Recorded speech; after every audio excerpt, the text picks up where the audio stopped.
I'll let you guys know right off the top, I wear hearing aids. I'm sure some of you know that, but I just like to get it out of the way so nobody's distracted, you know what I mean? I don't want to be telling a joke about my crotch or something, and people are still kind of looking at my hearing aid, and I gotta be like, guys, come on, my crotch is down here, okay? Show a little respect. This pandemic's been rough. If you wear hearing aids, if you can't hear, oh my God, everybody's got a mask on, I can't lip read anymore.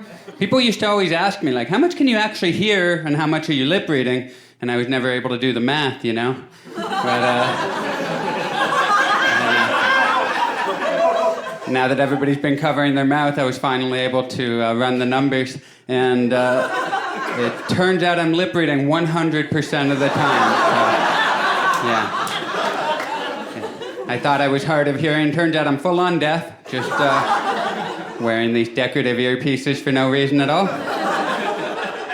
Terrible, man. When they got the mask on and the plexiglass, you walk in somewhere, they got the mask and the glass. I walk in, I'm at the bank, they're standing behind the glass. I'm just looking at them for like 10 seconds before finally I'm just like, have you started talking yet? I legitimately have no idea. I'm like, if this is really important, could you just write it on a piece of paper and put it up against the glass like a reverse robbery situation? Bank teller's trying to help me out, like, put your card in the machine, type in your PIN, motherfucker. I'm like,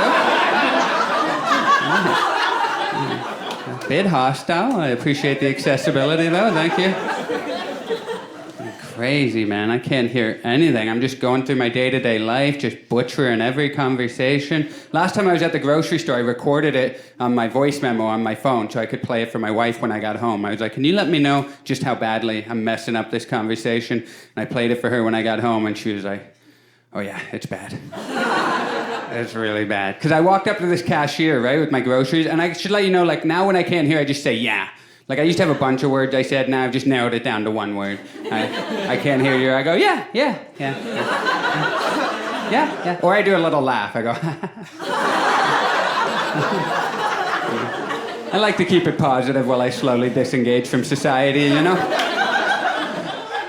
So I walk up to this cashier, and my wife's telling me what happened the whole time. I didn't know what happened this whole conversation. I was faking the whole time, and I played it for my wife when I got home, and she told me this is what happened. I walked up to the cashier with my groceries, and I put my groceries on the little conveyor belt thing, and the cashier said, hey, how you doing today?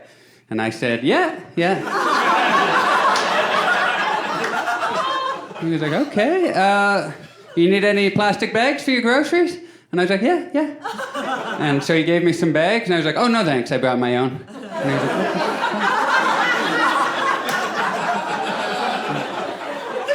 like, you just said, okay, all right. He took the bags back, and then I packed my groceries, and I walked out, and he was like, hey, you have to pay for those. And I was like, just laughed. My wife was like, you didn't hear him say you had to pay for those? I was like, no, but I was wondering why he tackled me in the parking lot. I thought he was just a playful guy. I'm joking about it, but it's pretty serious, man. I learned recently that hearing loss is actually the #1 cause of dementia. Hearing loss, #1 cause of dementia. I learned that from the little wizard I talked to in the park. And, he's a good guy. He knows a lot. I should be an anti-masker with how much these masks are messing up my life, but I don't know, man. I wear it.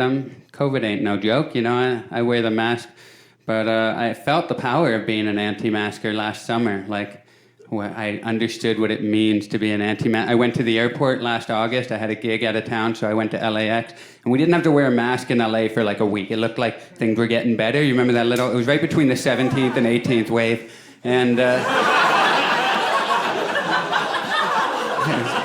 You know, better times. So I go to the airport. I didn't bring my mask. Early flight. So I'm at the airport at like 5:30 in the morning, and I go into the airport, no mask on, and then I'm printing my ticket out at the little kiosk thing, and then as I'm printing it out, I look around, everybody's got a mask on, and I'm like, oh shit, you know, I realized I didn't have one on, and that panic came over me, you know, that panic you feel when you realize you're different from everybody else in a public place.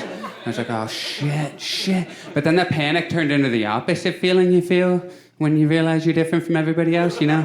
That power that comes over you. I felt it. I looked at everybody in their mask and I just wanted to yell out, like, wake up, you sheeple!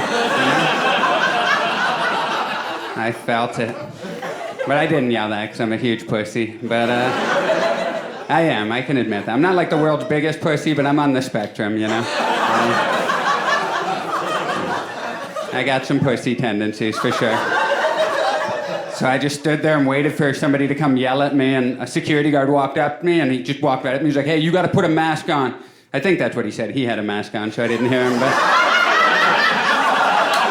Yeah. So I was just like, yeah. And he gave me a mask. He pulled one out of his back pocket. He gave it to me, but it wasn't in a wrapper or anything. It was just like a white, like kind of an off-white mask, and he pulled it out. Yeah, and he rubbed it way too hard on his ass when he pulled it out, too. He gave it to me, and I put it on. I was like, okay, this seems more like a punishment than a solution, but all right. I put it on, and I wore that diaper-ass mask all the way to my gig. Smelled a little funky, but you can get used to anything, man.